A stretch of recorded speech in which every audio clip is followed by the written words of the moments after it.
Yes అది ఇప్పుడు దేశవ్యాప్తంగా కూడా ఒక సంచలనం అవుతోంది. నిన్నటి వరకు కూడా ఈ ధర్మస్థల క్షేత్రం అనేది ఒక పవిత్రమైన ఆధ్యాత్మిక క్షేత్రం. 800 సంవత్సరాల హిస్టరీ ఉన్న ఈ ధర్మస్థల పవిత్ర క్షేత్రం ఇప్పుడు అత్యంత వివాదాస్పదం అవుతోంది. ఇక్కడ అమ్మాయిల్ని రేప్ చేసి దారుణంగా చంపి పూడ్చిపెట్టారు అనేది అలిగేషన్. అందులో పనిచేస్తున్నట్టే ధర్మస్థలి క్షేత్రంలో ఒక శానిటరీ ఎంప్లాయీగా పనిచేసిన వ్యక్తి 10 సంవత్సరాల పాటు అదృశ్యమయ్యి 10 సంవత్సరాల తర్వాత పోలీసులు ముందుకొచ్చి తన చేతి సంచిలో ఒక పురిని కొన్ని ఎముకల్ని పట్టుకొచ్చి అప్పట్లో వందల మందిని దాదాపు 2014 నుంచి 1995 నుంచి 2014 వరకు వందల మందిని చంపి పూడ్చిపెట్టారు, నా చేతే పూడ్చించారు అనేది ఆయన చేసిన అలిగేషన్. ఆ గుర్తు తెలియని వ్యక్తి ఆ శానిటరీ ఎంప్లాయీ. ఇప్పుడు అతను ఇచ్చిన స్టేట్మెంట్ అనేది, ఆ ఫిర్యాదు అనేది ఇప్పుడు సంచలనం అవుతోంది. ఒక విధంగా ధర్మస్థల పవిత్ర క్షేత్రం అబాసుపాలైంది, వివాదాస్పదమైంది.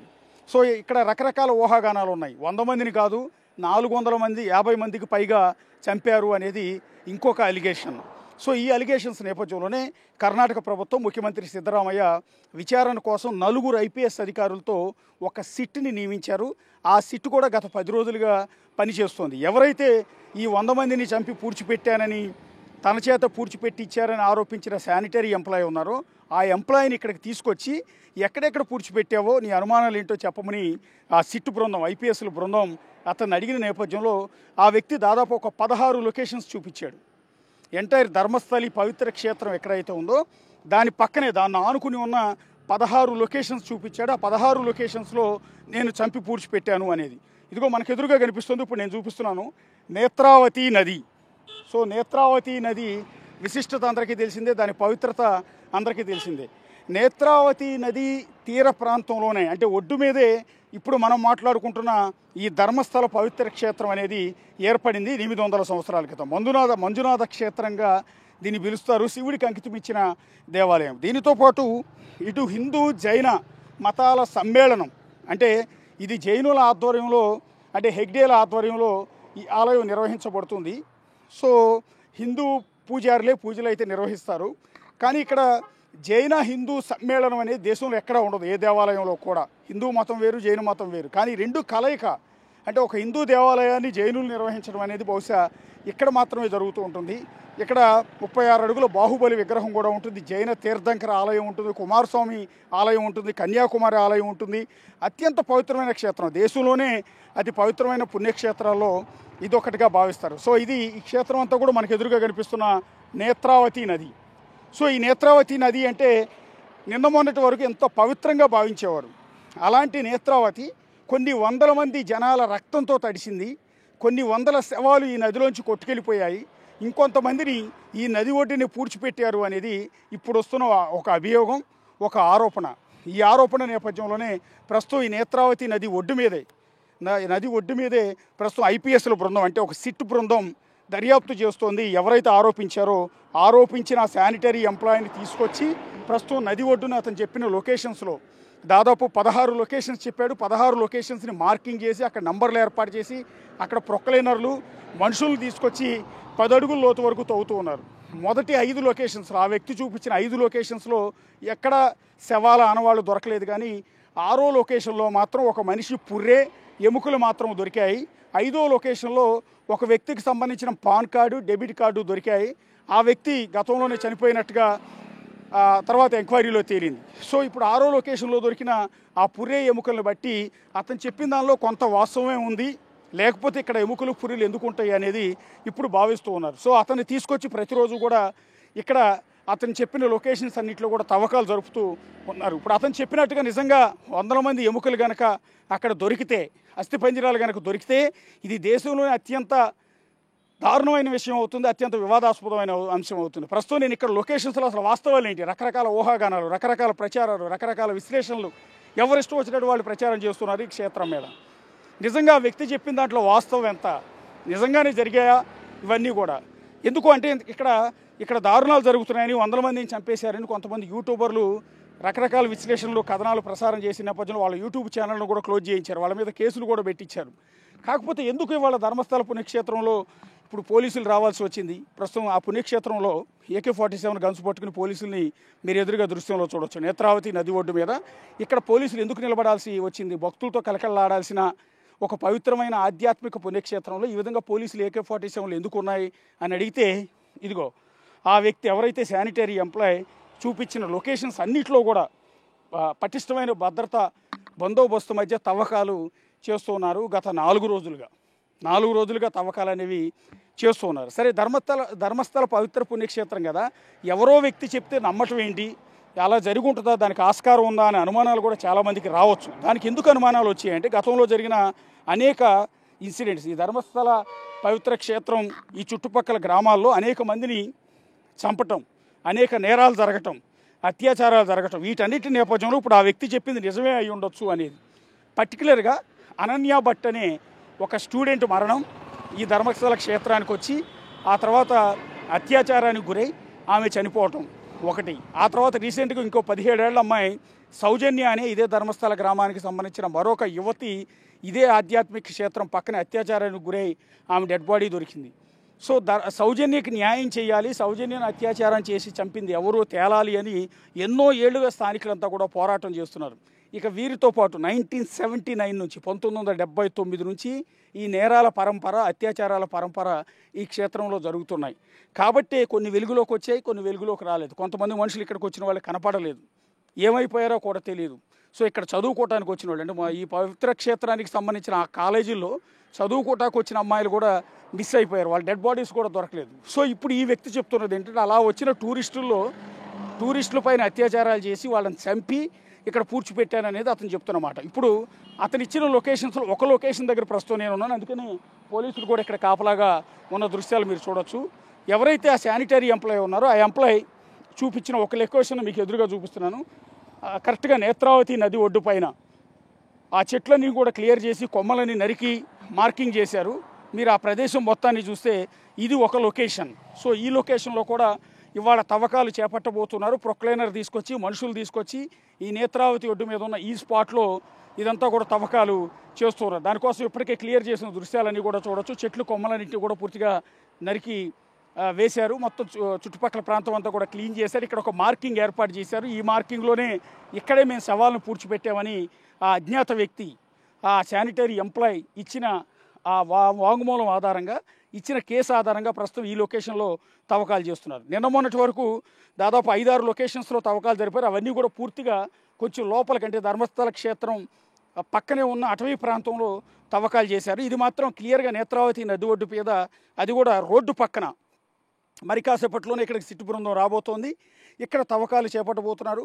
ఇప్పుడు మనకు ఎదురుగా కనిపిస్తున్న ఈ ప్రదేశంలో ఆ చెట్లున్న ఆ పచ్చటి ప్రాంతంలోనే శవాలు ఉన్నాయా లేదా అనేది మరి కాసేపట్లో క్లారిటీ రాబోతుంది. అజ్ఞాత వ్యక్తి ఇచ్చిన సమాచారం నిజమా అబద్ధమా, ప్రచారం కోసం చేశాడా లేకపోతే మైండ్ పోయి చెప్పాడా అనేది కూడా మరి కాసేపట్లో క్లారిటీ రాబోతుంది. ఒకవేళ మనకు ఎదురుగా కనిపిస్తున్న ఆ మట్టిలో ఆ చెట్ల పక్కన శవాలకు సంబంధించిన అస్థిపంజరాలు, పుర్రెలు, ఎముకలు కనుక దొరికితే మాత్రం ఈ ధర్మస్థల క్షేత్రం అనేది అత్యంత అబాసుపాలయ్యే అవకాశం ఉంటుంది, అత్యంత వివాదాస్పదమయ్యే అవకాశం ఉంటుంది. కేంద్ర రాష్ట్ర ప్రభుత్వాలు దీన్ని సీరియస్గా తీసుకునే అవకాశం ఉంటుంది. దీని వెనక ఉన్న వాళ్ళు ఎవరు ఏంటి అనేది అరెస్టులు చేసే అవకాశం కూడా ఉంటుంది. ప్రస్తుతానికి ఎలాంటి అరెస్టులు లేవు, ఎందుకంటే అతను చేసిన అలిగేషన్ పైన ఎలాంటి ఆధారాలు లేవు కాబట్టి ప్రస్తుతానికి అరెస్టులు చేయలేదు. కానీ ఒకవేళ ఇక్కడ కనుక పుర్రెలు దొరికితే చాలా సీరియస్ యాక్షన్ తీసుకునే అవకాశం ఉంటుంది. సో ఇక్కడ మన కాసేపట్లో ఆ చెట్లు ఏవైతే నరికి కనిపిస్తున్నాయో మీకు, సో అక్కడంతా కూడా ఓపెన్గా క్లియర్ చేశారు అధికారులంతా కూడా వచ్చి. సో ఇదే ప్రదేశంలో మరి కాసేపట్లో తవ్వకాలు చేపట్టబోతూ ఉన్నారు. ఇది 8వ లొకేషన్, అతను ఇచ్చిన లొకేషన్స్లో 8వ లొకేషన్. దాదాపు ఇప్పటికే 7 లొకేషన్స్లో పోలీసులు తవ్వకాలు చేశారు. ఒకే ఒక లొకేషన్లో డెడ్ బాడీ అనేది, పుర్రెలు అనేవి దొరికాయి. సో ఇప్పుడు ఈ మిగిలి ఉన్న ఈ లొకేషన్ దగ్గరికి మరి కాసేపట్లో ఐపీఎస్ల బృందం అంటే సిట్ బృందం ఆ వ్యక్తిని తీసుకొచ్చి అతని సమక్షంలోనే ఈ తవ్వకాలు అనేది చేపట్టబోతున్నారు. సో అందుకోసమే ముందస్తుగా పోలీసు బందోబస్తుని ఏర్పాటు చేసిన దృశ్యాలు కూడా చూడొచ్చు. AK-47లో పట్టుకుని ఇక్కడ పోలీసులు, ఎందుకంటే వెరీ సెన్సిటివ్ ఇష్యూ అయిపోయింది, ఇక్కడ దాడులు జరిగే అవకాశం ఉంటుంది, ఉద్రిక్తతలు చోటు చేసుకునే అవకాశం ఉంటుంది. ఇప్పటికే 2 వర్గాలు అయ్యాయి ధర్మస్థల క్షేత్రంలో. ఒకటి, ధర్మస్థల క్షేత్రంలో అన్యాయాలు, అరాచకాలు, రేపులు జరుగుతున్నాయని అనేవాళ్ళు ఒకళ్ళు, బాధితులంతా కూడా ఒకవైపు. కాదు అలాంటిది ఏమీ లేదు, ఆలయ పవిత్రతను దెబ్బ కొట్టడానికి ఒక కుట్ర ప్రకారం ఇక్కడ ఉన్న హెగ్డేల కుటుంబాలకు వ్యతిరేకంగా చేస్తున్న ప్రచారం అనేది 2వ వర్గం చేస్తున్న ప్రచారం. సో ఈ 2 వర్గాలు ఆందోళనలు చేస్తూ ఉన్నాయి. ఆ బాధితులకు న్యాయం చేయాలని ఒక వర్గం, కాదు తప్పుడు ప్రచారం అని ఇంకొక వర్గం. సో ఈ రకంగా ఒక ఉద్రిక్తతల నడుమ చాలా సెన్సిటివ్గా మారింది ఈ ప్రదేశం అంతా కూడా. ఇలాంటి సెన్సిటివ్గా మారిన ప్రదేశంలో ఇక్కడ తవ్వకాలు అనేవి చేస్తున్నాను. నిన్నటి వరకు ఎక్కడెక్కడైతే అడవిలో అతను చూపించిన లొకేషన్స్లో తవ్వకాలు జరిపారో అక్కడ మీడియా లోపలికి వెళ్ళే పరిస్థితి లేదు. ఎందుకంటే అక్కడ లోపల వరకు మీడియాని ఎలో చేయలేదు. ఎందుకంటే అది అటవీ ప్రాంతం కాబట్టి కొంత రహస్యంగానే గోప్యంగానే ఉంచి తవ్వకాలు అనేది చేశారు. కానీ ఇది మెయిన్ రోడ్డు పైన, అది కూడా నేత్రావతి నది ఒడ్డు మీద ఈ తవ్వకాలు చేయబోతున్నారు. సో నది ఒడ్డు మీద అతను కూడా చెప్తూ ఉన్నాడు, నేత్రావతి నది ఒడ్డు మీదే ఈ శవాలను పూడ్చిపెట్టాము, అత్యాచారం చేసిన అమ్మాయిల శవాలను ఇక్కడికి తీసుకొచ్చి నేనే స్వయంగా పూడ్చిపెట్టాను, నా చేత పూడ్చిపెట్టేలా చేశారు అనేది అతను చేసిన అలిగేషన్. అప్పుడు వచ్చిన వరదల కారణంగా ఒకవేళ అతను చెప్పింది నిజమైతే పూడ్చిపెట్టిన మృతదేహాలు నదిలో కొట్టుకుపోయే ఆస్కారం కూడా ఉంది. ఎందుకంటే పైనుంచి వచ్చే ఫ్లడ్ వల్ల ఆ వాటర్ కూడా పైనుంచి కిందకు వస్తుంది. చూడండి, లోపల అటవీ ప్రాంతం నుంచి వరద నీరు ఇప్పటికీ కూడా ఇక్కడ ఎప్పుడు రెగ్యులర్గా వర్షాలు కురుస్తూనే ఉంటాయి. అలా కురుస్తున్న వర్షాలకు పైనుంచి వస్తున్న కొండల్లోంచి వస్తున్న వర్షాన్ని, నీటిని మొత్తాన్ని కూడా మనం ఎదురుగా చూడవచ్చు. ఇలాంటి వరద ప్రవాహం చాలా ఎక్కువగా ఉంటుంది. సో ఇలాంటి ప్రాంతంలో ఆ మృతదేహాలు ఎన్ని అడుగుల లోతులో పూడ్చిపెట్టారో, ఒకవేళ పూడ్చిపెట్టుంటే అవన్నీ కూడా ఇప్పటికి ఉంటాయా లేదా అనేది చూడాల్సి ఉంటుంది. మనకి ఎదురుగా ఎగ్జాక్ట్లీ ఆ ప్లేస్ కూడా కనిపిస్తుంది. చెట్లన్నీ కూడా నరికి మనకి ఏదైతే కనిపిస్తుందో అదే లొకేషన్లో మరి కాసేపట్లో తవ్వకాలు అనేది చేయబోతూ ఉన్నారు. కాకపోతే ఇక్కడ ఆశ్చర్యం ఏంటంటే, ఇంతమంది శవాలను కనుక నిజంగా ఇక్కడ పూడ్చిపెట్టే ఆస్కారం ఉంటుందా? ఇప్పుడు కాదు, ఒక 20 ఏళ్ల క్రితమే అనుకుందాం. 20 ఏళ్ల క్రితం కూడా ఇది రోడ్డే, అప్పుడు కూడా ఇది రోడ్డు. ఎంత పెద్ద రోడ్డు ఉండకపోవచ్చు, ఎర్ర మట్టి రోడ్డు, కంకర రోడ్డు ఏదో ఒకటి ఉండేది. సో ఈ రోడ్డు పక్కన దట్టు నేత్రావతి నది బ్రిడ్జ్ ఇది. ఈ బ్రిడ్జికి కూడా చాలా హిస్టరీ ఉంది. దాదాపు 50-60 ఏళ్ల క్రితం కట్టిన పురాతనమైన బ్రిడ్జ్ ఇది. సో ఈ బ్రిడ్జ్ అప్పటికి కూడా ఉంది. సో మనుషులు ఇప్పుడు కూడా అప్పటి నుంచి ఇప్పటి వరకు ఆధ్యాత్మిక క్షేత్రం కాబట్టి జనాల హడావుడి కూడా చాలా ఎక్కువగా ఉండేది. సో ఇలాంటి నేత్రావతి నది, ఇందాక నుంచి నేను చెప్తున్నాను కదా, నది ఒడ్డును పూడ్చిపెట్టామని ఆ వ్యక్తి చెప్తున్నాడని. ఇది నది. సో ఈ నది ఒడ్డున జనసమూహం ఎక్కువగా ఉండే ఇలాంటి చోట ఈ బ్రిడ్జ్ పక్కన, రోడ్డు పక్కన శవాలను పూడ్చిపెట్టే ఆస్కారం ఉంటుందా అనేది ఒక చిన్న అనుమానం. ఎంత పూడ్చిపెట్టినా కూడా అది కనపడకుండా ఉండటానికి లోపలికి తీసుకెళ్ళి పూడుస్తారు, కానీ ఇట్లా రోడ్డు పక్కన ఎలా పూడ్చుంటారు అనేది ఇంకొక అనుమానం. సో అతను చెప్పేది ఎంతవరకు కరెక్ట్ అనేది మరి కాసేపట్లో తేలబోతోంది. నా వెనక కనిపిస్తున్న ఈ నేత్రావతి నది సాక్షిగా ప్రస్తుతం దేశంలోని అత్యంత దుర్మార్గమైన ఘటనగా భావిస్తున్న ఈ 100 మంది అత్యాచారాల ఘటన అనేది చిక్కుముడి వీడబోతుంది. ఇది మిస్టరీయా, ప్రచారమా, ఆరోపణ, నిజంగా వాస్తవం ఉందా, ఇంతటి అత్యాచారాలు ఇక్కడ జరిగాయి అనేది ఇవాళ రేపట్లో బయటికి రాబోతోంది. కర్ణాటక సిద్ధరామయ్య ప్రభుత్వం కూడా దీన్ని సీరియస్గానే తీసుకున్నట్టుగా తెలుస్తుంది. అయితే ఇన్నాళ్ళు సౌజన్య చనిపోయినప్పుడు, పద్మిని చనిపోయినప్పుడు, అనన్య భట్ చనిపోయినప్పుడు, సో ఇలా చెప్పుకుంటూ పోతే ఇంకా చాలామంది ఈ లోకల్స్ చనిపోయారు. సో వాళ్ళందరూ డెడ్ బాడీస్ దొరికాయి. అప్పుడు పెద్ద ఎత్తున ఆందోళనలు చేశాయి. కానీ ఎందుకు ఈ విషయం, ఎందుకు వాళ్ళకి న్యాయం జరగలేదు, ఎందుకు దాని మీద విచారణ జరపలేదు అంటే, ఇక్కడ ఈ విషయాలన్నీ బయటికి రానియకుండా ఒక పెద్ద ఎత్తున లాబింగ్ చేయడానికి ఇక్కడ ఒక పెద్ద టీం ఉంటుంది, ఒక ముఠా ఉంటుంది. సో ఆ గ్యాంగ్ చేసే అరాచకాలు అన్నీ ఇన్ని కాదు. ఆ గ్యాంగ్ ఎలాంటి విషయాలైనా తొక్కిపెట్టేస్తుంది, ఎవరిని బయటికి రానియకుండా వాటన్నిటిని కూడా ఇక్కడ కంట్రోల్ చేస్తుంది, లాబింగ్ చేస్తుంది, బెదిరిస్తుంది అనేది ఇక్కడున్న ప్రచారం. దానివల్లే పొలిటికల్ లీడర్స్తో వీళ్ళకున్న సంబంధాలు, ఆ లాబింగ్తోనే ఈ కేసుల నుంచి ఇప్పటివరకు బయటపడ్డారు.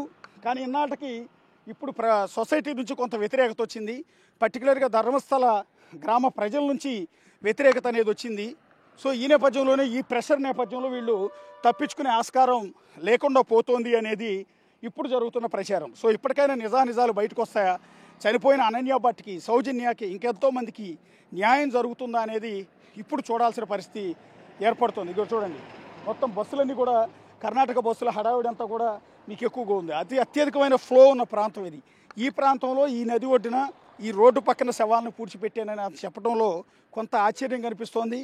సో అదే క్రమంలో అదే నిజమై ఉంటే కనుక ఈ విషయంలో ఎన్నో రహస్యాలు బయటకు వచ్చే అవకాశం అయితే కనిపిస్తుంది. ఇప్పుడు మీకు ఎదురుగా నేత్రావతి నది మొత్తాన్ని చూపిస్తున్నాను. ఈ నది ఒడ్డున ఇంకెన్ని శవాలను పూడ్చిపెట్టారు, ఇంకెన్ని అరాచకాలు జరిగాయి అనేది కూడా చూడాల్సి ఉంటుంది. పైగా ఇందాక నుంచి నేను చెప్తున్నట్టుగా ఈ నదిలో ఎంతమంది రక్తం కలిసింది, ఇంకెన్ని శవాలు ఈ నదిలోంచి కొట్టుకుపోయాయి అనేది కూడా తేలాల్సి ఉంటుంది. ప్రస్తుతం ఇన్వెస్టిగేషన్ అయితే చాలా సీరియస్గానే సాగుతోంది. ఈసారి ఎలాంటి ఒత్తిళ్లకు లొంగకుండా, ఎలాంటి లాబింగ్కు లొంగకుండా చాలా సీరియస్గానే, అది కూడా ఐపీఎస్ల బృందం ఆధ్వర్యంలో ఈ ఎంక్వైరీ అంతా కూడా కొనసాగుతోంది. ఎంక్వైరీ ఎలాంటి నిజాలు బయటకు వస్తాయనేది చూడాల్సి ఉంటుంది. ఎస్, ఆ వ్యక్తి ఒక్కడికి అది పూడ్చిపెట్టింది. ఇంతమందిని పూడ్చిపెట్టడంలో నాది కూడా పాత్ర ఉంది. నేను ఇక్కడ శానిటరీ ఎంప్లాయీని కాబట్టి నాకు ఆ బాధ్యత అప్పగించారు. సో ఆ తప్పుడు పనులు చేయలేకపోయేవాడిని. ఒక దశలో మా బంధువుల అమ్మాయిని కూడా ఇదే విధంగా తీసుకొచ్చి చంపి తీసుకొచ్చి పూడ్చిపెట్టారు. సో ఆ బాధ చూడలేక నేను దాన్ని ఎదురు తిరిగి ప్రశ్నించిన సందర్భంలో ఈ ధర్మస్థల క్షేత్రానికి సంబంధించిన సిబ్బంది కొంతమంది తనను బెదిరించారు, చంపేస్తానన్నారు, నీ డెడ్ బాడీ కూడా నేత్రావతి నదిలోనే కలుపుతానని వాళ్ళు బెదిరించారు. సో ఇలాంటి పరిస్థితుల్లో నేను ఇక్కడ నుంచి పారిపోయి 10 ఏళ్ల పాటు నేను అజ్ఞాతంలో ఉన్నాను, ప్రాణాలు రక్షించుకోవడానికి, నా ఫ్యామిలీని కాపాడుకోవడానికి. 10 ఏళ్ల తర్వాత నా మనసు అంగీకరించట్లేదు. నేను ఇన్ని పాపాలు చేశాను, నా చేత ఇన్ని పాపాలు చేయించారు, ఇంతమందిని చంపి పూడ్చిపెట్టి నేత్రావతి నదిలో కొంతమందిని కలిపేశారు. సో ఈ పాపాల నుంచి ప్రతిరోజు నిద్ర కూడా పోలేకపోతున్నాను. నేను చెప్పేది నిజం, కావాలంటే నమ్మండి అంటూ ఒక చేతి సంచిలో తాను పూడ్చిపెట్టిన ఒక శవం తాలూకు పుర్రెని, ఎముకల్ని తీసుకుని వచ్చి మరి పోలీస్ స్టేషన్లో వాటిని సబ్మిట్ చేశాడు. ఆ ఎముకలు పుర్రెలు చూసిన తర్వాతే ఇతను మతి భ్రమించిన వ్యక్తి కాదు, నిజాలే చెప్పబోతున్నాడు, ఇతని దగ్గర ఏదో రహస్యం ఉందని పోలీసులు అనుమానం వచ్చి దాన్ని పై అధికారుల దృష్టికి తీసుకెళ్లారు. మరి ఇంతకుముందు ఆల్రెడీ సౌజన్య అనే అమ్మాయి ఇదే గ్రామంలో చనిపోయింది. సౌజన్య చనిపోయినప్పుడు పెద్ద ఎత్తున ఆందోళనలు, ఉద్యమాలు జరిగాయి. ఇప్పటికీ ధర్మస్థల లోపలికి వెళ్తే ఏ వీధిలో చూసినా అమ్మాయి ఫోటో ఉంటుంది, అమ్మాయికి న్యాయం చేయమని కోరుతుంటారు. ఏకంగా ఆమె తల్లిదండ్రులు అయితే అమ్మాయికి ఒక విగ్రహాన్ని కట్టారు. ఇక ధర్మస్థల క్షేత్రానికి వచ్చే టూరిస్టులు ప్రతి ఒక్కళ్ళు గుడికి వెళ్ళే ముందు సౌజన్య ఇంటి దగ్గరికి వెళ్తారు. ఆ విగ్రహాన్ని చూసి ఆ తల్లిని ఓదారుస్తారు, నీకు జరిగిన అన్యాయం ఇంకెవరికి జరగకూడదు, నీకు న్యాయం జరగాలి అని. సో ఒక పక్క ఆధ్యాత్మిక క్షేత్రం, అదే క్రమంలో మరొక పక్క అత్యంత వివాదాస్పదమైన అంశం. సో ఇక్కడ సౌజన్య ఇష్యూ, దేశంలో ఢిల్లీలో నిర్భయ ఘటన ఎంత దారుణం అయిందో ఇక్కడ ధర్మస్థల క్షేత్రంలో సౌజన్య అత్యాచారం, హత్య ఘటన కూడా అంతే స్థాయిలో అత్యంత వివాదాస్పదమైన అంశం. సో ఇప్పుడు సౌజన్య వ్యవహారంతో వెలుగులోకి వచ్చిన నేపథ్యంలో అనన్య భట్ తల్లి సుజాత భట్ ఆవిడ కూడా పోలీసులు ముందుకు వచ్చి నా బిడ్డను కూడా ఇక్కడే చంపేశారు, ఇక్కడే మంజునాథ కాలేజీలో, మెడికల్ కాలేజీలో అమ్మాయి చదువుకుంటూ ఒకరోజు ఆధ్యాత్మిక క్షేత్రానికి వచ్చింది. ఆ తర్వాత అమ్మాయి కనిపించలేదు, ఆ తర్వాత డెడ్ బాడీ దొరకలేదు. ఇంతవరకు కూడా కనీసం ఇప్పటికైనా ఆ శవాలను వెలికి తీస్తే, లోపల ఉన్న పుర్రెల్ని బయటికి తీస్తే, నా బిడ్డ పుర్రెలు నాకు ఇస్తే నేను సాంప్రదాయం ప్రకారం వాటిని ఖననం చేస్తాను అనేది ఆమె తల్లి కోరుతున్న ఒక విజ్ఞాపన. సో ఇదే క్రమంలో ఇక్కడ ఈ అరాచకాలు జరుగుతున్నాయి, అన్యాయాలు జరుగుతూ ఉన్నాయి, ఇక్కడ ఒక దుర్మార్గాలు జరుగుతూ ఉన్నాయి, ఇక్కడ చంపి జనానందరిని కూడా పూడ్చిపెట్టారు అంటూ కొన్ని పత్రికల్లో వార్తలు రాశారు. కొంతమంది జర్నలిస్టులు, యూట్యూబర్లు వీళ్ళందరూ కూడా వచ్చి దీన్ని ఎలివేట్ చేసే ప్రయత్నం చేశారు. జరిగిన దుర్మార్గం ఏంటంటే ఈ కథనాలు ప్రసారం చేసిన కొంతమంది జర్నలిస్టులను కూడా చంపేశారు. ఎవరు చంపారు అనేది ఆటోమేటిక్గా అర్థమైపోతుంది. అందువల్ల ఈ క్షేత్రానికి సంబంధించి ఇక్కడ ఉన్న 100 మందిని చంపిన ఘటనకు సంబంధించి ఎవరైనా వార్తలు ప్రసారం చేయాలన్నా కూడా గుండెల్లో వణుకు పుట్టే పరిస్థితి ఉంటుంది. జర్నలిస్టులను కూడా చంపేశారు. గతంలో హత్యకు గురైన గౌరీ లంకేష్ పత్రికలో కూడా ఇదే ధర్మస్థల క్షేత్రంలో 100 మంది చంపిన వ్యవహారాలు, అత్యాచారాల ఘటనలపై సిరీస్ ఆఫ్ కథనాలు రాశారు. సో ఆ తర్వాత ఆవిడ గౌరీ లంకేష్ కూడా హత్యకు గురయ్యారు. ఒక యూట్యూబర్ కూడా హత్యకు గురయ్యాడు. రీసెంట్గా కూడా కొంతమంది యూట్యూబర్లు ఈ అంశాన్ని తెర మీదకి తీసుకొచ్చే ప్రయత్నాలు, టోటల్గా ఇన్వెస్టిగేషన్ చేసి ఇక్కడ దారుణాలు జరుగుతున్నది నిజం, ఈ అన్యాయాలు జరుగుతున్నది నిజం, కేంద్ర రాష్ట్ర ప్రభుత్వాలు కూడా వాళ్ళకి లొంగిపోయి ఉన్నారు. సో ఈ అరాచకాల నుంచి బయటపడాలి అంటే పలానా వాళ్ళని అరెస్ట్ చేయాలి, దుర్మార్గాలు వెలికి తీయాలని కథనాలు ప్రసారం చేస్తే వాళ్ళ యూట్యూబ్ ఛానల్ క్లోజ్ అయిపోయాయి, వాళ్ళ మీద కేసులు నమోదయ్యాయి, వాళ్ళకి బెదిరింపులు. అట్లాగే సౌజన్య లాంటి అమ్మాయికి అన్యాయం జరిగిందే, న్యాయం చేయండి అంటూ ఆమె తరపున ప్రొటెస్టులు చేసిన వాళ్ళు కొంతమందిని చంపేశారు. అంతేందుకు కొంతమంది యాక్సిడెంట్లు చేశారు. పబ్లిక్గా బెదిరించి వాట్సాప్లో మెసేజ్లు పంపించి మరి ఇవాళ నీకు యాక్సిడెంట్ అవుతుందని చెప్పి తనుష్ శెట్టి అనే వ్యక్తిని అయితే డైరెక్ట్గా ముందుగా మెసేజ్ పంపి ఆ తర్వాత రోడ్ యాక్సిడెంట్ చేశారు. అతను చచ్చి బతికాడు. సో ఇప్పటికీ పోరాటం చేస్తూనే ఉన్నాడు. సో ఎవరు బాధితుల తరఫున గొంతెత్తాలన్నా, సో నిజాల గురించి మాట్లాడాలన్నా, టీవీలో ప్రసారం చేయాలన్నా భయపడే పరిస్థితి తీసుకొచ్చారు. సో ఇంతటి దుర్మార్గాల నడుమ ఇప్పుడు ఈ ఎంక్వైరీ జరుగుతోంది. సో ఇప్పటికీ కూడా రకరకాల ప్రచారం జరుగుతోంది. ఆ వచ్చిన వాడికి సరిగా మైండ్ లేదని, మతి భ్రమించి మాట్లాడుతున్నాడు, అతను చెప్పేది నిజం కాదని రకరకాల ప్రచారం చేస్తున్నారు. కానీ ఒక డెడ్ బాడీ అయితే దొరికింది. సో అతను చెప్తున్నాడు, ఇప్పుడు నేను చూపించిన ఈ లొకేషన్లో తవ్వకాలు జరిపిన తర్వాత ఇక్కడ కనుక ఒకవేళ డెడ్ బాడీ ఆనవాళ్ళు కనుక దొరికితే మాత్రం అసలు విషయం అంతా కూడా బయటకు వచ్చే అవకాశం ఉంటుంది. ఎస్, ఖచ్చితంగా లోకల్ పోలీసులు కూడా ఇప్పుడు అనన్య భట్ తల్లి చెప్పేది అదే, సౌజన్య తల్లి చెప్పేది కూడా అదే. మేము మా అమ్మాయిని చంపేశారు, రేప్ చేశారని పోలీస్ స్టేషన్కి వెళ్తే పోలీసులు లైట్ తీసుకునేవాళ్ళు, ఏమాత్రం దాన్ని కనీసం ఎంక్వైరీ స్టార్ట్ చేసేవాళ్ళు కాదు, ఎఫ్ఐఆర్ ఫైల్ చేసేవాళ్ళు కాదు. అంతలా పోలీసులు కూడా భయపడిపోయేవాళ్ళు, పోలీసులు కూడా వాళ్ళ కంట్రోల్లోనే ఉండేవారు అనేది వాళ్ళు చేస్తున్న ప్రధానమైన ఆవేదన. అందుకని సో ఈ నేత్రావతి నదిలో ఎంతమందిని చంపేసినా, ఎన్ని అత్యాచారాలు చేసినా ఈ విషయాలు ఏవి కూడా బయటికి రాలేదు. సో ఇక్కడ బేసిక్గా ధర్మస్థల పవిత్ర క్షేత్రానికి అనుబంధంగా అనేక మెడికల్ కాలేజీలు ఉన్నాయి, అనేక ఇంజనీరింగ్ కాలేజీలు ఉన్నాయి, పెద్ద విద్యా వ్యవస్థ నడుపుతున్నారు, చాలా పాపులర్, ఎక్కడెక్కడి నుంచో వచ్చి ఇక్కడ చదువుకుంటూ ఉంటారు. అలా చదువుకోవడానికి వచ్చిన వాళ్ళలో చాలామంది అదృశ్యమయ్యారు. అలాగే ఈ లోకల్స్లో కొంతమంది అదృశ్యమయ్యారు. అలాగే ఇక్కడికి పవిత్ర పుణ్యక్షేత్రానికి వచ్చే టూరిస్టులు ఎవరైతే ఉంటారో, ఎవరైతే భక్తులు ఉంటారో వాళ్ళల్లో అందమైన జంట ఎవరైనా వస్తే ఆ అందమైన జంటలో అమ్మాయిని సాయంత్రానికి కిడ్నాప్ చేసేవారు. కిడ్నాప్ చేసి ఆ తర్వాత అమ్మాయిని అత్యాచారం చేసేవారు. కొంతమంది ఆ అమ్మాయి పోలీసులకు చెప్పేది లేదు, ఈ విషయాన్ని బయట పెట్టను అంటే ఆ అమ్మాయిని ప్రాణాలతో వదిలిపెట్టేవారు. ఆ తర్వాత ఎందుకు వచ్చామరా, కనీసం ప్రాణమన్నా మిగిలిందని అత్యాచారానికి గురైన అమ్మాయిలు ఇక్కడ నుంచి వెళ్ళిపోయేవారని కూడా ప్రచారం చేస్తున్నారు. రెండోది, ఈ గ్రామస్తులు అంటే ధర్మస్థల క్షేత్రం చుట్టుపక్కల ఉన్న గ్రామాల్లో ఉన్న ప్రజలందరికీ కూడా ఇళ్లలో టాయిలెట్స్ ఉండవు. ఆ టాయిలెట్స్ ఉండవు కాబట్టి వాళ్ళందరూ ఆడవాళ్ళు ఏదైతే కాలకృత్యాలు తీర్చుకోవడానికి అడవిలోకి వెళ్ళేవాళ్ళు. అలా అడవిలోకి వెళ్ళిన అమ్మాయిలు తర్వాత శవంగా కనిపించేవాళ్ళు. అడవిలోకి అమ్మాయిలు ఎప్పుడైతే వెళ్తారో వాళ్ళని అక్కడే ట్రాప్ చేయటం, అక్కడే వాళ్ళని బెదిరించి అత్యాచారం చేసి చంపేయటం అనేది ఇక్కడ జరుగుతూ ఉండేదని వాళ్ళు చెప్తున్న మాట. ఈ క్రమంలోనే ఎన్నెన్నో దుర్మార్గాలు ఇక్కడ జరుగుతున్నాయి. ఇక్కడ ఒక మాఫియా రాజ్యం వెళ్తోంది అనేది ఇప్పటి వరకు జరుగుతున్న ఒక ఆరోపణ, ఒక ప్రచారం. దీనికి వ్యతిరేకంగానే చాలామంది పోరాటాలు చేస్తూ ఉన్నారు. అలా పోరాటాలు చేస్తున్న వారిలో చాలామంది బెదిరింపులకు గురయ్యారు, హత్యలకు కూడా గురయ్యారు. ఎంటైర్ వ్యవహారం కనుక ఇప్పుడు కర్ణాటకలో ఉన్న ఈ సిద్ధరామయ్య గవర్నమెంట్ కనుక ఈ ఎంటైర్ విషయాన్ని విచారణ జరిపి బయట పెడితే అంతకన్నా సంచలనం ఇంకొకటి ఉండదు. సిద్ధరామయ్య కనుక దీని మీద సీరియస్గా దృష్టి పెట్టి ఎంక్వైరీ చేసి నిజాలు కనుక తేలిస్తే సిద్ధరామయ్యను ఒక దేవుడిగా కొలుస్తారు ఇక్కడ జనమంతా కూడా. అత్యంత వివాదాస్పదమైన అంశం, అత్యంత సున్నితమైన అంశం కూడా ఇది. ఈ సున్నితమైన అంశాన్ని తేల్చే పనిలో ప్రస్తుతం ఉన్నారు. ఇంకా విచిత్రం ఏంటంటే 4 ఐపీఎస్లతో ఈ బృందాన్ని ఏర్పాటు చేస్తే, సిట్ బృందాన్ని ఏర్పడితే అందులో ఒక ఐపీఎస్ నాకు వ్యక్తిగత కారణాలతో నేను ఇక్కడ పనిచేయలేనని డ్రాప్ అయ్యాడని కూడా తెలుస్తుంది. ఇటు ఏ రకమైన ప్రెషర్స్ ఉంటాయి, ఏ రకమైన దారుణాలు ఉంటాయి ఇక్కడ అనేది ఒకసారి ఇక్కడ ఆలోచించుకోవాలి. ఇప్పుడు ప్రస్తుతం మేము మీడియా తరఫున ఇక్కడికి వచ్చాం. ఇక్కడ నిలబడి రిపోర్టింగ్ చేయాలన్నా కూడా భయపడాల్సిన పరిస్థితి వస్తుంది. ఇక్కడ పోలీసులు ఉన్నారు కాబట్టి ధైర్యంగా రిపోర్ట్ చేస్తున్నారు. ఎందుకు అంటే ఇప్పుడు మేము రిపోర్ట్ చేస్తున్నప్పుడే 4-5 బైకుల మీద వెళ్ళారు. మెడలో కొన్ని కండువాలు వేసుకుని వెళ్ళి మా చుట్టుపక్కల నుంచి మమ్మల్ని అబ్జర్వ్ చేసుకుని మేమేం చెప్తున్నాం అని గమనించి వాళ్ళందరూ ముందుకు మూవ్ అవుతూ ఉన్నారు. నిన్న మొన్న కొంతమంది కొన్ని ఛానల్స్ వాళ్ళు ఇక్కడ వార్తలు కవర్ చేయడానికి వచ్చినప్పుడు వాళ్ళను కూడా బెదిరింపులకు గురి చేశారు.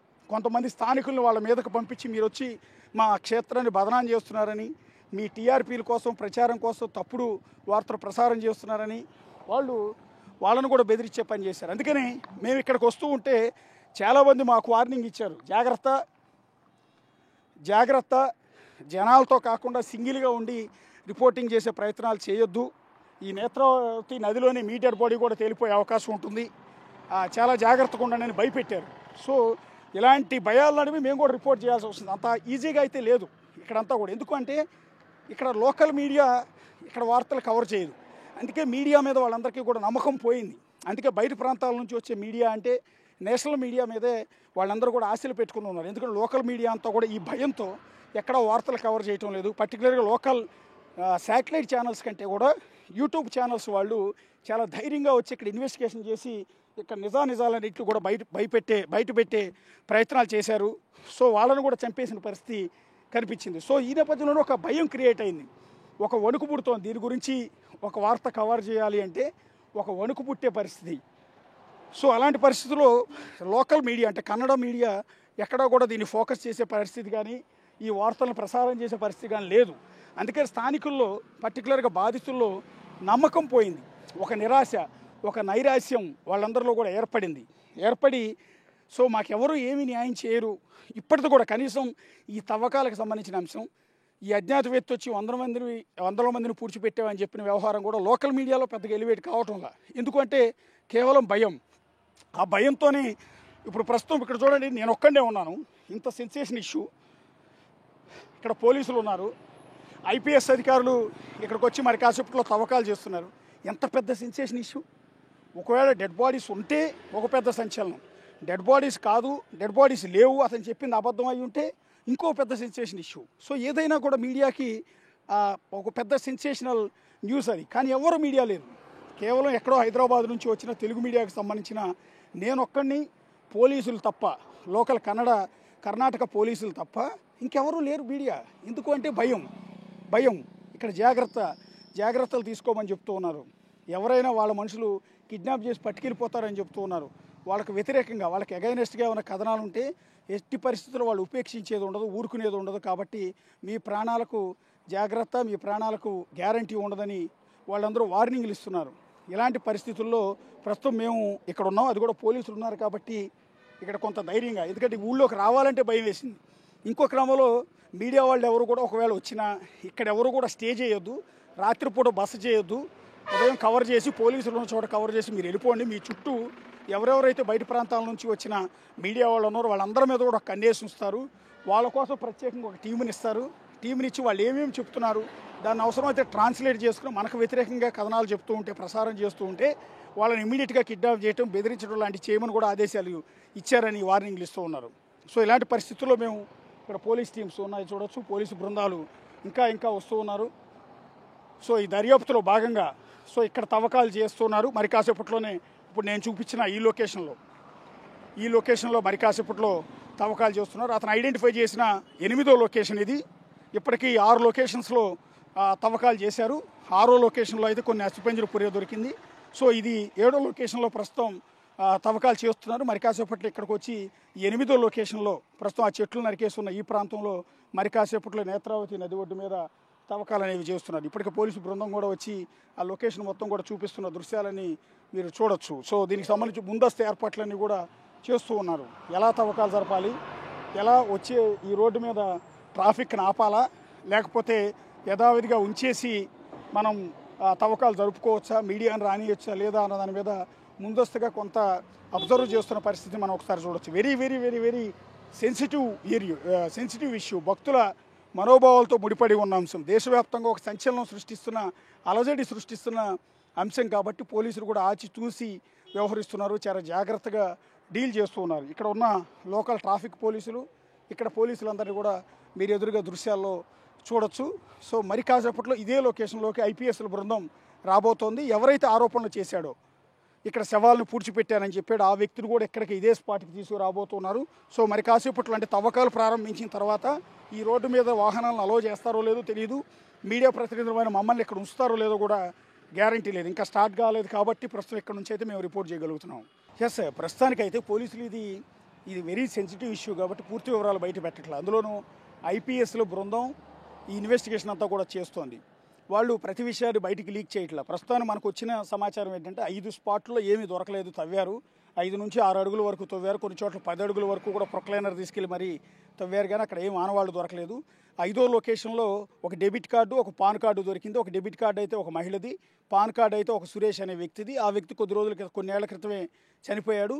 సో వీళ్ళిద్దరికి సంబంధించిన డెబిట్ కార్డు, పాన్ కార్డు అక్కడ ఎందుకు పడి ఉన్నాయి అనేది దాని మీద విచారణ చేస్తున్నాడు. ఇక 6వ లొకేషన్లో ఒక 3 అడుగుల లోతులో ఒక డెడ్ బాడీ దొరికింది, ఒక పుర్రే ఎముకలు దొరికాయి.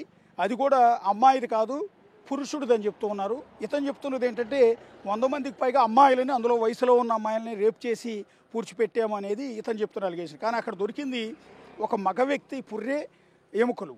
సో అది 6వ లొకేషన్లో దొరికి వాటిని ఇమీడియట్గా హాస్పిటల్ కంటే ఫోరెన్సిక్ టీం దగ్గరికి వాటిని పంపించడం అనేది జరిగింది. వాటన్నిటి ఆనవాళ్ళు లెక్కేస్తున్నారు. ఆ వ్యక్తి ఎక్కడ వ్యక్తి, అతనికి సంబంధించిన ఏమైనా సమాచారం తెలుస్తుందా, డిఎన్ఏలో ఏమన్నా ఇంతకుముందు మిస్ అయిన వాళ్ళ బంధువులు ఇచ్చిన కేసులను బేస్ చేసుకుని ఏమైనా మ్యాచ్ అయితే కనుక పలానా వ్యక్తి అని ప్రూవ్ చేసుకునే అవకాశం అయితే ఉంటుంది. ఇక మిగిలిన లొకేషన్లు 7, 8, 9, 10, 11, 12, 13, 14, 15, 16 ఈ లొకేషన్స్లో ఏం దొరకపోతున్నాయి అనేది ఇప్పుడు very very interesting, very very sensation. So ఇప్పుడు మనం ఉన్న లొకేషన్లో కూడా మరి కాసేపట్లోనే టీం రాబోతోంది. వచ్చిన తర్వాత ఇది కరెక్ట్గా ఇందాక నుంచి నేను చెప్తున్నాను కదా, నేత్రావతి నది ఒడ్డు మీద ఉన్న లొకేషన్ ఇది. అదిగో లొకేషన్ మొత్తాన్ని మీరు ఇక్కడ నుంచి చూడండి. కరెక్ట్గా నేత్రావతి నది, అదిగో నది ఒడ్డు మీదే మీకు ఇక్కడ చెట్లు, ఆ చెట్లు పక్కనే మనకి లొకేషన్ చూపించాడు అతను. సో పక్కనే బ్రిడ్జ్ ఉంది. సో దీని పక్కన మరి కాసేపట్లో, ఎందుకంటే అతను పదే అంటున్నది ఏంటంటే ఇంతమందిని చంపి నేత్రావతి నది ఒడ్డు మీదే పూడ్చిపెట్టాము మేము, కొంతమందిని కాల్చివేసాము, కొంతమందిని పూడ్చిపెట్టాము అనేది అతను చెప్తున్నమాట. సో ఈ లొకేషన్లో అతను చెప్పింది నిజమేనా కాదా అనేది ఇవాళ క్లారిటీ రాబోతుంది. ఒక మిస్టరీ వీడబోతోంది. ఇప్పటివరకు 5 లొకేషన్స్లో ఏమీ దొరకలేదు కాబట్టి 6వ లొకేషన్లో పుర్రె దొరకటం, ఇవాళ తవ్వబోయే ఈ లొకేషన్స్లో ఇంకేం దొరుకుతాయనేది వెరీ ఇంట్రెస్టింగ్గా ఉంది. దీని మిస్టరీ కూడా వీడిపోబోతోంది ఇవాళతో.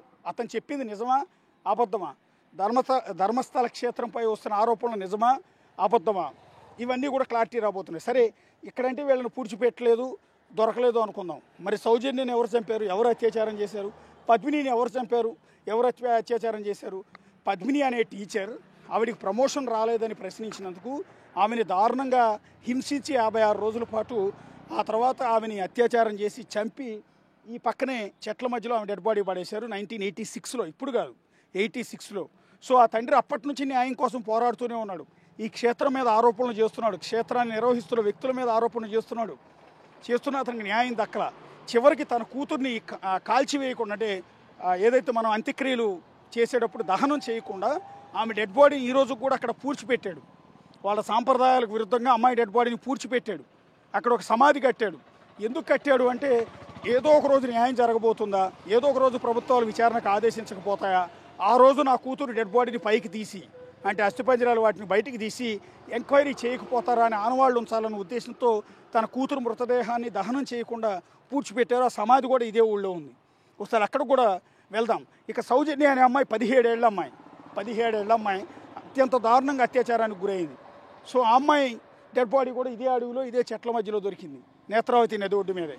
సో ఆమెని ఆ తర్వాత ఆ తల్లి తండ్రి ఏడుస్తూనే ఉన్నారు. ఆమెను తరపున భారతదేశంలోని అనేక పౌర హక్కుల సంఘాలు పోరాటం చేస్తూనే ఉన్నాయి. కానీ ఇంతవరకు సౌజన్యకి న్యాయం దక్కల. కానీ ప్రతి ఒక్కళ్ళు వచ్చి ఆ తల్లిని పరామర్శిస్తుంటారు. ఏకంగా ఆ తల్లి ఆ సౌజన్యకు ఒక విగ్రహాన్ని ఏర్పాటు చేసింది. అదే గుడి కింద భావించి ప్రతిరోజు తన కూతురిని వెళ్ళి ఆ విగ్రహంలో చూసుకుంటోంది. సో ఆ విగ్రహం దగ్గర కూడా మరి కాసేపట్లో వెళ్తాం. ఇంతటి మరి ఇప్పుడు వాళ్ళంటే అక్కడ పూడ్చిపెట్టిన వాళ్ళు ఎవరో గుర్తు తెలియని వ్యక్తులు అనుకుందాం. మరి ఆల్రెడీ ఇక్కడ బయటికి ఆల్రెడీ చనిపోయి డెడ్ బాడీస్ కూడా దొరికిన వాళ్ళ విషయం ఎవరు తేల్చాలి, ఎవరు న్యాయం చేయాలి, ఎవరు వీళ్ళని చంపింది? సో వీటన్నిటి మీద కూడా క్లారిటీ రాబోతుంది. ఇవాళ ఈ స్పాట్లో కనుక డెడ్ బాడీస్ దొరికితే ఆ సివియారిటీ అనేది చాలా ఎక్కువగా ఉండే అవకాశం ఉంటుంది, మిస్టరీ వీడిపోయే అవకాశం ఉంటుంది.